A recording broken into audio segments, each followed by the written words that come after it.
Sepertinya ada yang aneh ya. Biasanya kita belajar dalam ruangan kelas. Sekarang kita belajar di ruangan yang bentuknya kartun. Betul sekali. Kita sekarang sedang berada di ruang kelas virtual. Memang aneh, tapi asik kan? Kalian harus menyimak pembelajaran saya kali ini. Apakah kalian siap? Kalau siap, kalian wajib mengikutinya. Sebelum itu kita opening dulu. Check this out. Assalamualaikum warahmatullahi wabarakatuh. Kembali lagi dengan saya, Bapak Chandratama Indar Septianto, pada pembelajaran kimia. Sebagian besar dari kalian, atau bahkan semuanya, pasti sebelumnya belum pernah ikut pembelajaran kimia.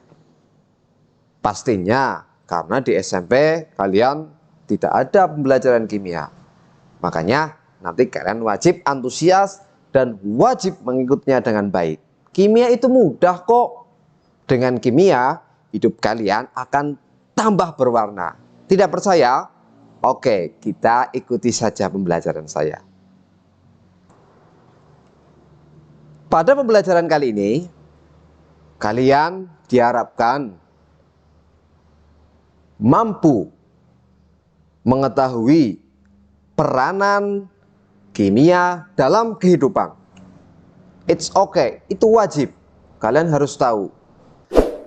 Halo semuanya. Kita masuk pada materi kimia. Kalian bisa lihat di samping kalian sudah ada penjelasan. Kalian simak dengan baik dan saksama supaya cepat paham dengan apa yang akan saya sampaikan. Kalian sudah siap? Oke, kita masuk pada materi. Baik, pada materi yang pertama ini, atau bab yang pertama ini, kita akan mempelajari secara saksama pengenalan ilmu kimia dalam kehidupan sehari-hari. Dalam kimia, tentunya ada banyak sekali manfaat, ya, baik itu manfaat secara langsung maupun tidak langsung. Nah, dalam manfaat ini atau dalam pembelajaran kimia ini, kita akan membaginya menjadi dua. Yang pertama adalah kita akan bersama-sama mempelajari peranan kimia dalam kehidupan sehari-hari, dan yang selanjutnya adalah tentang materi. Tentunya bukan uang, ya, karena materi tidak hanya uang. Oke.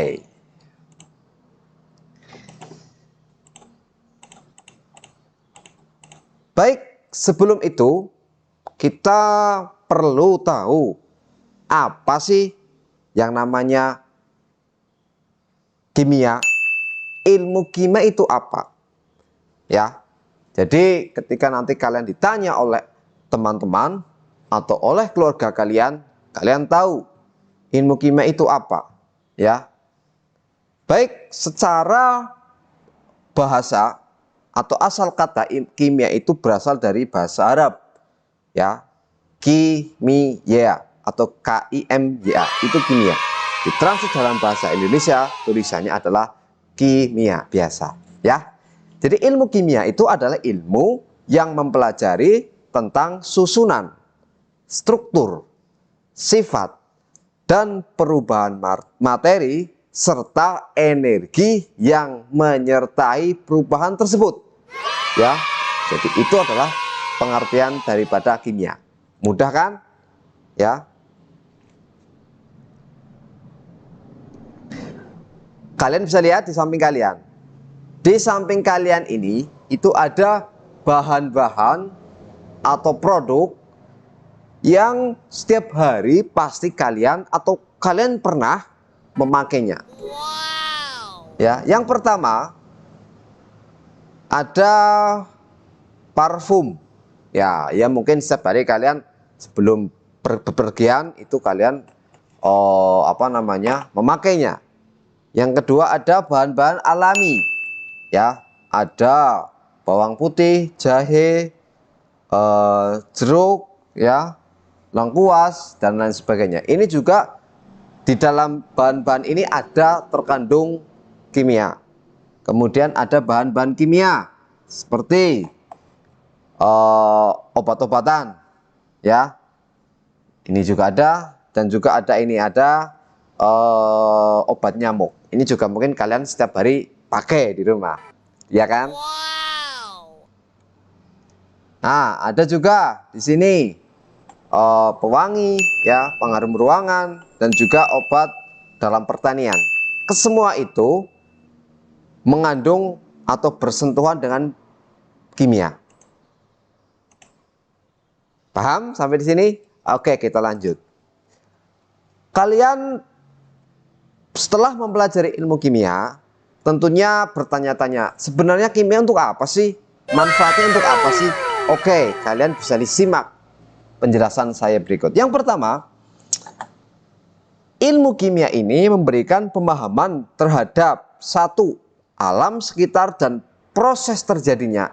Sebagai contoh satu, kalian pasti pernah melihat besi berkarat kan? Ya, besi berkarat itu merupakan sebuah proses alam daripada kimia. Wow. Itu yang pertama, itu salah satu contohnya. Yang kedua, produk yang menimbulkan masalah. Jadi dengan kalian tahu ilmu kimia ini, kalian akan bisa mencegah permasalahan yang timbul ketika kalian memakai sebuah produk. Bagaimana memakai produk itu secara bijaksana supaya tidak menimbulkan masalah. Yang ketiga, produk yang bermanfaat. Setelah kalian tahu ilmu kimia itu apa, tentunya kalian akan berpikir bagaimana memanfaatkan produk itu secara baik dan bermanfaat bagi manusia. Oke, sampai di sini paham? Dan yang ketiga, yang keempat adalah bahan kimia yang berbahaya bagi tubuh. Jadi tidak hanya bermanfaat saja, tetapi ada yang berbahaya. Seperti obat-obatan terlarang, ya, narkoba, narkotika dan sebagainya, itu berbahaya bagi tubuh jika penggunaannya tidak didampingi oleh kedokteran.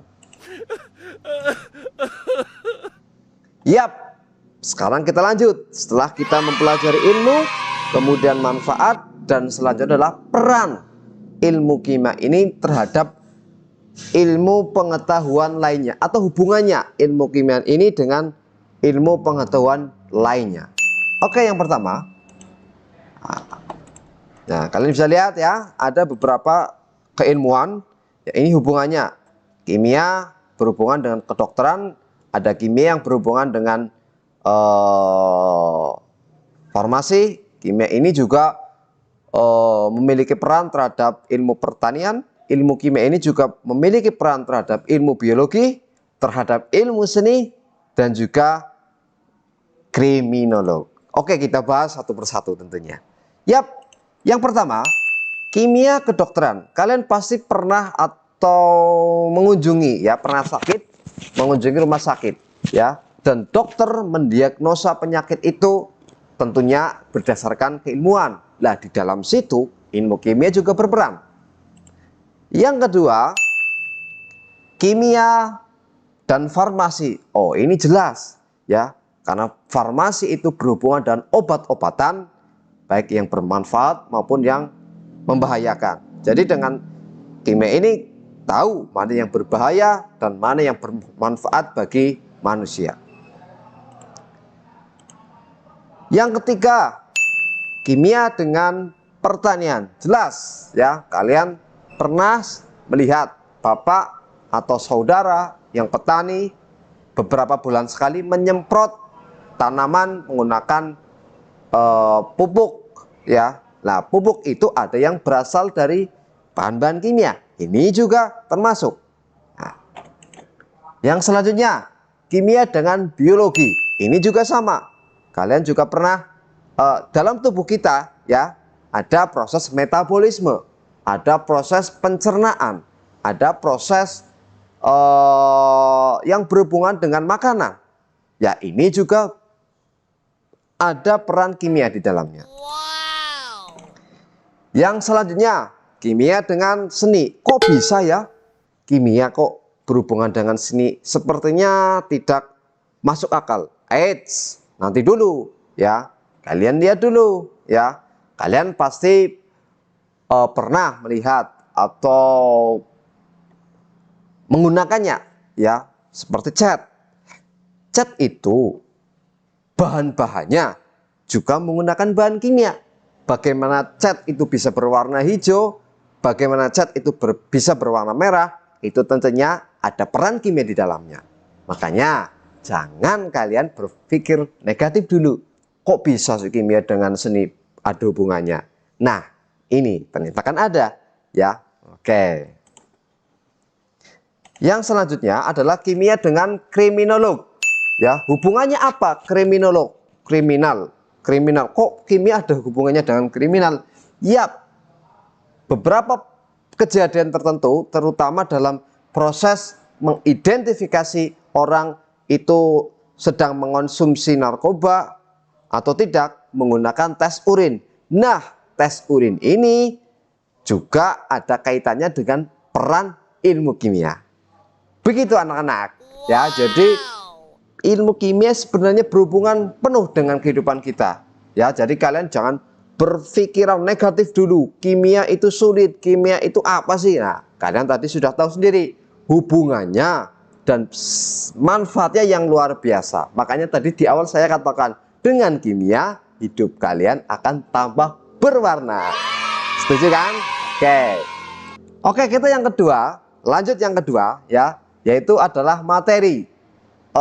Mungkin sebagian besar orang atau sebagian besar dari kalian memandang atau berpikir materi itu hanya uang. Eits, nanti dulu ya. Semua itu bukan karena uang ya. Materi itu tidak hanya uang.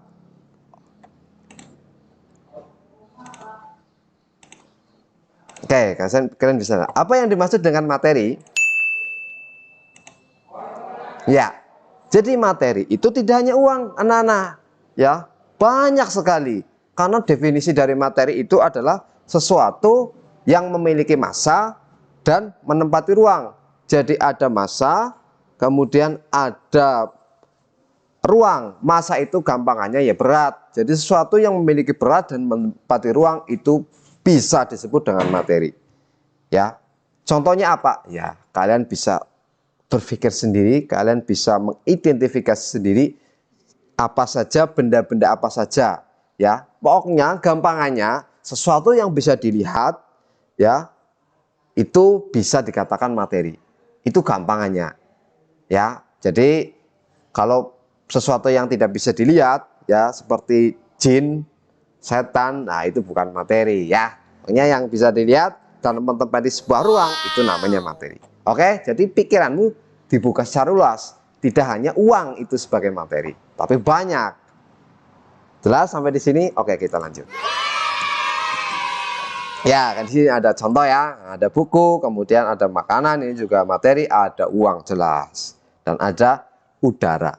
Ingat, meskipun udara tidak bisa dilihat, tetapi ternyata udara itu bisa menempati ruang dan mempunyai berat. Tidak percaya? Kalian punya balon 2, ya. Satu balon itu ditimbang, ditimbang ya, tanpa diberi udara, dan satu balon ditimbang plus dikasih udara, pasti akan berbeda beratnya. Ini menandakan bahwa udara ini memiliki massa dan menempati ruang. Oke.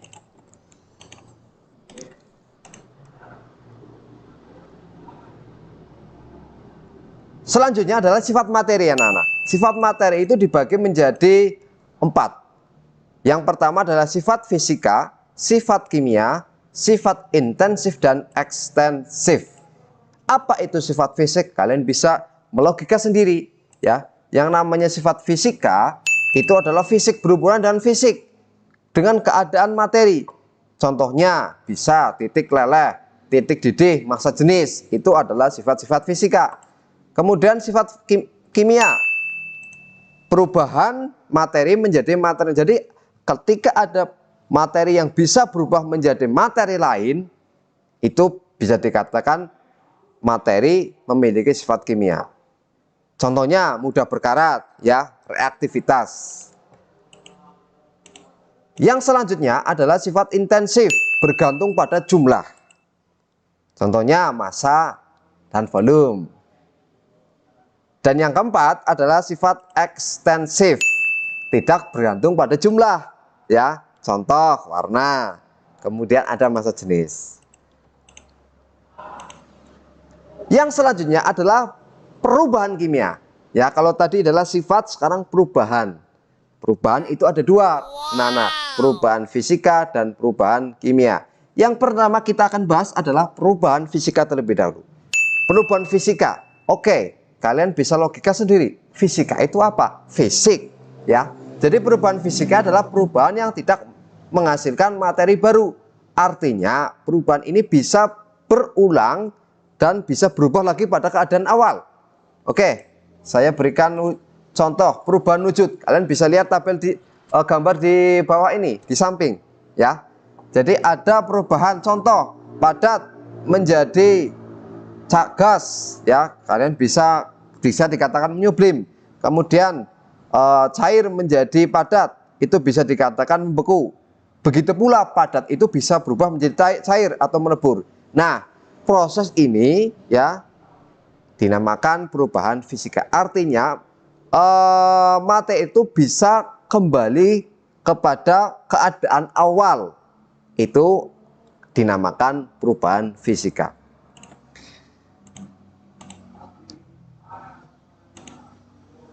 Yang selanjutnya adalah perubahan kimia. Perubahan kimia adalah perubahan yang dapat menghasilkan baru. Berbeda dengan fisika. Kalau kimia itu tidak bisa berubah pada keadaan awal, ya. Jadi ini kalau sudah berubah sudah tidak bisa kembali kepada keadaan awal. Contoh dari perubahan kimia yaitu satu adalah ketika kalian makan apel, dicakot, ya, dimakan, didiamkan sebentar, apel ini akan bereaksi dengan udara, akan berubah menjadi coklat. Ini tidak akan bisa kembali ke keadaan awal. Selanjutnya adalah kembang api juga sama. Ketika kalian menyalakan kembang api, ini setelah selesai habis, ya tidak akan bisa kembali lagi ke keadaan awal. Ya, banyak lagi contohnya. Contoh kalian membakar kayu bakar. Ketika kayu terbakar menjadi abu, abu ini tidak akan bisa menjadi kayu. Itu juga termasuk perubahan kimia. Pada dasarnya intinya adalah perubahan ini tidak bisa kembali pada keadaan awal. Itu adalah perubahan kimia. Dari pembelajaran tadi, kalian tadi sudah mengetahui, ya, betapa besarnya peranan ilmu kimia dalam kehidupan sehari-hari. Jadi kalian tadi sudah belajar, ya, mengenai ilmu kimia, kemudian manfaat ilmu kimia, peranan ilmu kimia dengan ilmu pengetahuan lain, materi yang tentunya bukan hanya uang, kan? Yang selanjutnya kalian tadi juga sudah mempelajari sifat kimia dan yang terakhir adalah perubahan kimia. Demikian yang dapat saya sampaikan, kurang dan lebihnya mohon maaf. Wallahul muwaffiq ila aqwamit thoriq. Wassalamualaikum warahmatullahi wabarakatuh.